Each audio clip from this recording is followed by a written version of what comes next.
Hi. பாருங்க, first நான் record பண்ணிட்டேன். அதுக்கப்புறம் பார்த்தீங்கன்னா, ஃபேனு ஓடிட்டு இருந்துச்சு. ஒரே இரைச்சலா கேட்டுச்சு ரெக்கார்டில. அதனால ஆஃப் பண்ணிட்டு திருப்பி ரெக்கார்ட் பண்ண போனா, திருப்பி சார்ஜர் இல்ல. இப்போ சார்ஜர் போட்டுட்டு திருப்பி ரெக்கார்ட் பண்ணுறேன். பண்ணக்கூடாது. இருந்தாலும் உங்ககிட்ட பேசணும்னு தோணுச்சு. அதனால இப்போது உட்காந்து உங்கள்கிட்ட பேசுகிறேங்க. எதுவும் பிளான் பண்ணிலாம் பேச மாட்டேன். அது மாதிரி முன்னாடி எதுவும் யோசித்து வச்சுட்டுலாம் பேசலை.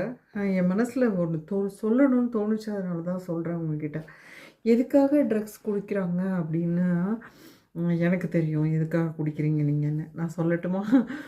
நீங்கள் பெரிய ஆளாக வரணும், பெரிய காரு பங்களா நீங்கள் நினச்ச மாதிரிலாம் இருக்கணும், நகை நட்டெல்லாம் போட்டு உங்கள் அம்மா அப்பாலாம் போகணும், எல்லாம் அந்த அவங்கள மாதிரி இருக்கணும், நம்ம இந்த படத்தில் இருக்கிற மாதிரி இருக்கணும், அதுக்கப்புறம் அந்த முன்னாடி 2 ஸ்ட்ரீட் தள்ளி இருக்க மாதிரி இல்லை உங்கள் ஃப்ரெண்ட்ஸ் மாதிரி இருக்கணும்.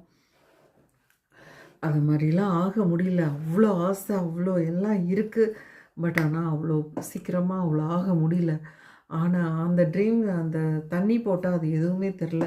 நம்ம இப்போ இவ்வளோ கஷ்டப்பட்டு கேவலமாக அடிபட்டு ஒரு 10,000 ரூபாய்க்காக எப்படி வேலை பார்க்குறோம் மேடம். ஒரு 20,000 ரூபாய்க்காக இவ்வளோ தூரம் கஷ்டப்படுறோம் மேடம்.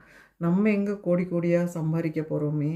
அந்த ஒரு டிப்ரெஷனில் போய் ஒரு 500 ரூபாய்க்கு குடித்தா என்ன, ஒரு 400 ரூபாய்க்கு குடித்தா என்னன்னு ஆரம்பிச்சு தான் கடைசியில் என்ன ஆகும்னா 2 நாளைக்கு ஒரு தடவை, ஒரு 3 நாளைக்கு ஒரு தடவைன்னு ஆரம்பித்து அதுக்கப்புறம் ரெகுலர் ஆகி உடம்பெல்லாம் அடியாகி ஒன்றும் இல்லாமல் உட்காந்துருக்கிறது. இதுக்கு சொல்யூஷன் என்ன தெரியுமா? நான் சொல்கிறேன் கேட்டுக்கோங்க. ஒரு 20,000 நீங்கள் சம்பாதிக்கிறீங்க, ஒரு 10,000 சம்பாதிக்கிறீங்க அப்படின்னா you can able to earn 40,000.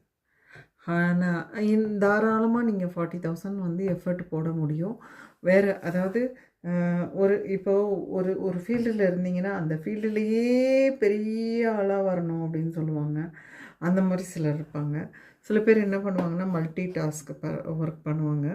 Multi டாஸ்க்னால் இந்த வேலை பார்த்துட்டு இருக்கும்போது இப்போ ஃபார் எக்ஸாம்பிள் வந்து ஸ்கூலில் வந்து கணக்கு பாடம் படிப்பீங்க, அறிவியல் படம் படிப்பீங்க, தமிழ் படம் படிப்பீங்க, இங்கிலீஷ் படம் படிப்பீங்க. எல்லாத்துக்கும் 45 மினிட்ஸ் ஒதுக்குவீங்க. ஸோ அது மாதிரி நீங்களும் வந்து ஏதாச்சும் ஒரு இப்போ 8 மணி நேரம் இதுக்கு வேலை பார்த்துட்டு வந்திருக்கீங்க. உங்களுக்கு பிடிச்சதை ஒரு 2 மணி நேரம் செஞ்சு பாருங்களேன். அதில் உங்களுக்கு எவ்வளோ சக்ஸஸ் கிடைக்கிதுன்றது உங்களுக்கு தெரியும். ஓகேவா? ஸோ அந்த மாதிரி பண்ணும்போது ஸோ ஈஸியாக உங்களால் வந்து ஒரு அடுத்த ஸ்டெப்பு போக முடியும். அடுத்த ஸ்டெப் போகிறீங்க, அடுத்த லெவல் பணம் வருதுன்னும் போது அதில் வந்து கொஞ்சம் ஒரு இன்சூரன்ஸ் எல்லாம் பக்காவாக போட்டுக்கோங்க. கொஞ்சம் டிரைவிங்லாம் மெதுவாக போங்க, ஹெல்மெட் போட்டுக்கோங்க, சேஃப்டியாக இருங்க, உண்மையாக இருங்க.